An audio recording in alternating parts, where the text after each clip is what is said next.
শিয়ালের বাচ্চাগুলো দেখতে কি সুন্দর লাগছে দেখুন। এখানে ৩টি শিয়ালের বাচ্চা আছে এবং একটি ধাড়ি দেখা যাচ্ছে। এই বাচ্চাগুলো ২টি ধাড়ির পিছনে ছোটাছুটি করছে, দৌড়াদৌড়ি করছে। তারা আনন্দ উল্লাস করছে এবং এই শিয়ালগুলো ঝোপের আড়ালে মাটির নিচে একটি গুহা কেটে সেখানেই থাকে। দৌড়াদৌড়ি করছে এবং গুহার ভিতরে ঢুকছে, বেরোচ্ছে। দারুণ সুন্দর একটি দৃশ্য।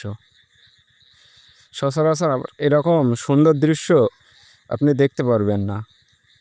দেখুন এই শিয়ালগুলো সব গুহার ভিতরে আছে এবং একটি বাইরে আছে।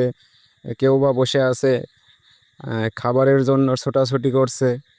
গুহার ভিতরে বাচ্চাগুলো আছে, কখনো বা বেরোচ্ছে, কখনো বা দৌড়াচ্ছে। প্রত্যেকটা প্রাণীর ভিতরে ভালো মন্দ দুইটা দিক থাকে। শিয়ালেরও কিন্তু আছে। এই যে দেখুন গুহার ভিতরে বাচ্চাগুলো আছে এবং এই যে ধাড়ি দুইটা খাবারের সন্ধানে বের হয়েছে।